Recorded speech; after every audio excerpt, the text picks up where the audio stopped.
sister's birthday today. We thank you for giving them the gifts of life, and we thank you for the graces that you have granted to them, especially good health and happiness in their past. Lord, continue to bless them, guide them, especially inspire them, that they may be able to serve you and live out according to your will always in their life. We also thank you for their family members, their loved ones. And in times of difficulties, hardships, Lord, continue to guide them and especially show them your love through the people surround them, so that they may be always to be able to experience your care and love. And also, as we are about to share this food, bless it, and after enjoying this food, that we may refresh our physical and spiritual, and especially nourish them and get the strength to always serve you and to love you. For this we make our prayer through Christ our Lord. Amen. In the name of the Father, the Son, and the Holy Spirit. Amen. Happy birthday to you. Happy birthday to you. Happy birthday to you. Happy birthday. Happy birthday. Happy birthday to you. Happy birthday to you. Happy birthday to you. Happy birthday. Happy birthday. Happy birthday to you. Happy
official photo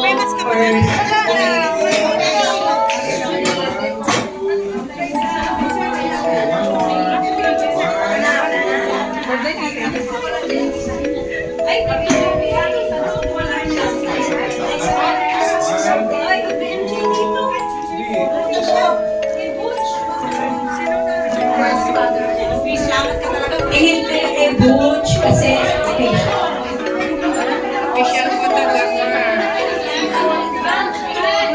Bakit hindi kayo nag-blow ng mga When you turn off the electric fan, we will light the candle. The cake time. Ay, ano daw kaya naman? Blow the candle first. It will be...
Soft drinks yun, wala pang nilabas.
Ganda, doon ka para mapicture ka. Para kasama ka sa picture. Wait lang. 1, 2, 3. Punta ka doon. Yan. 1, 2, 3. 1, 2, 3. Para lahat kayo.